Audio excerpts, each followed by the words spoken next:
오늘 아침을 여는 말씀은 역대하 29장 15절과 16절의 말씀입니다. 그들이 그들의 형제들을 모아 성결하게 하고 들어가서 왕이 여호와의 말씀대로 명령한 것을 따라 여호와의 전을 깨끗하게 할세. 제사장들도 여호와의 전 안에 들어가서 깨끗하게 하여 여호와의 전에 있는 모든 더러운 것들을 끌어내어 여호와의 전 뜰의 이름에 레위 사람들이 받아 밭갓 기드론 시내로 가져갔더라. 오늘 말씀 제목은 거룩한 신앙입니다. 히스기야가 유대의 새로운 왕으로 즉위했습니다. 아버지 아하스 왕의 범죄를 어려서부터 눈여겨봤던 이 히스기야는 그가 왕위에 즉위한 즉시 과감하게 종교 개혁을 단행했습니다. 그리하여서 그는 부친 아하스가 폐쇄해버렸던 그 성전의 문들을 다시 열고 정성을 다해서 안팎을 깨끗하게 하여서 성전을 정결케 합니다. 제1월 1일에 성전 척결일을 착수하기도 합니다. 성전 척결을 위해 제사장들과 레위인들 그리고 그의 형제들을 동참시킵니다. 히스기야의 성전 척결을 통해서 성도의 거룩한 신앙에 대해서 한번 살펴보고자 합니다. 그 첫 번째로는 자기 자신을 성결케 했다고 하는 것입니다. 레위 사람들은 그동안 폐쇄되었던 성전을 성결케 했을 뿐만 아니라 자기 자신 그리고 제사장들을 다 깨끗하게 했습니다. 15절 끝부분과 16절 초반 부분에 보면 이렇게 기록이 되어져 있습니다. 왕이 여호와의 말씀대로 명령한 것을 따라 여호와의 전을 깨끗하게 할세. 제사장들도 여호와의 전 안에 들어가서 깨끗하게 하여 여호와의 전에 있는 모든 더러운 것을 끌어내어 라고 기록이 되어져 있습니다. 성전을 척결하고 성전을 깨끗하게 할 때 물건뿐만 아니라 사람 자신도 깨끗하게 하나님 앞에서 성결한 작업을 했다고 하는 것입니다. 그동안 우상 숭배로 더럽혀졌던 모든 물건들이 율법대로 성결케 되어 왕이 원할 때는 언제나 사용할 수 있도록 준비되어졌습니다. 성전 청결을 착수한 히스기야 왕은 단순하게 물건들만 깨끗하게 닦고 없어진 물건들을 갖다 놓고 장소적인 부분, 환경적인 부분을 바꾸는 것만으로 끝이 아니라 그곳에서 일하고 또 그곳에서 하나님께 예배드리는 레위인들과 제사장들 역시도 성전 안에서 깨끗하게 해서 자기 자신을 하나님 앞에 드리는 제물이 될 수 있도록 모든 것을 성결케 하는 작업을 했다고 하는 것입니다. 우리가 성전을 깨끗하게 했다, 성전을 정리했다, 종교 개혁을 했다라고 했을 때 단순하게 성전만을, 물건만을, 장소만을 깨끗하게 하는 것은 큰 영향력이 있지는 않을 것입니다.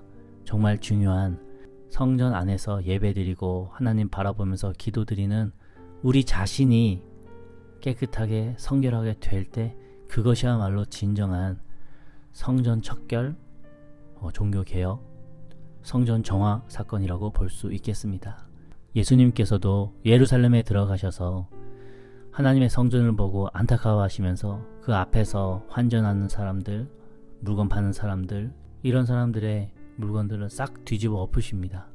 그 이유가 성전의 환경이 잘못됐다라는 것을 말씀하시는 게 아니라 성전에 참여하고 성전에 와 있고 또 성전에서 예배드리는 사람들의 마음이 이처럼 부패했고 하나님을 향한 온전한 마음이 아닌 그 외에 다른 것들을 바라보는, 그 외에 다른 것들에 마음이 있는, 그 외에 다른 것들의 마음이 빼앗긴 것을 안타까워하시면서 예수님께서 그러한 일을 하신 겁니다.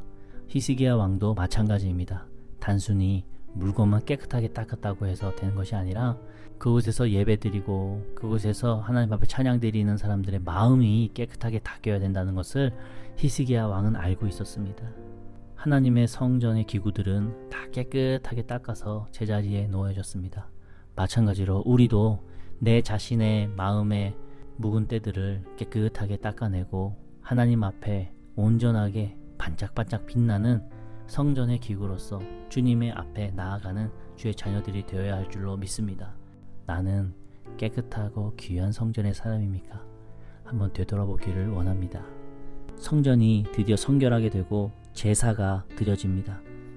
히스기야 왕이 성전에서 성회를 소집했습니다.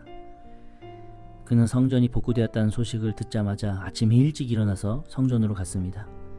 회복된 성전에서 제일 먼저 했었던 작업이 바로 회개라고 하는 것입니다. 21절에 보면은 하나님 앞에 속죄 제물을 올려드리면서 나라와 성소와 유다를 위해서 이러한 회개를 했다고 기록을 하고 있습니다. 우리 신앙생활에서 가장 중요한 것 중에 하나가 바로 회개입니다. 왜냐하면 그 회개의 작업을 통해서 내가 내 자신을 되돌아보는 것이고, 내가 실수했었고 내가 잘못했던 것을 한번 복귀해 볼 수 있는 기회가 되기 때문입니다.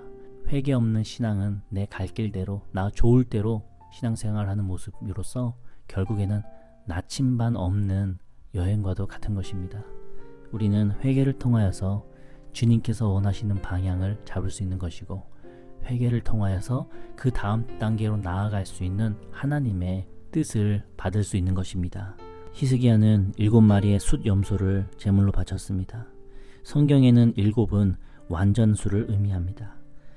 그 7마리의 숫 염소를 희생 제물로 하나님께 올려드리면서 온전한 속죄 제물이 되게 하십니다. 피 흘림 없이는 죄사함이 없다는 것을 우리는 기억을 해야 됩니다.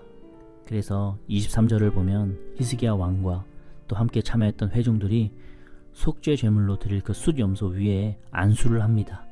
그리고 그들 스스로 하나님 앞에서 우리 모두가 유죄한 주님 앞에 죄인이라는 것을 시인하고, 우리들의 죄가 그 제물에게 전가되기를 바라는 마음으로 안수하며 기도를 합니다.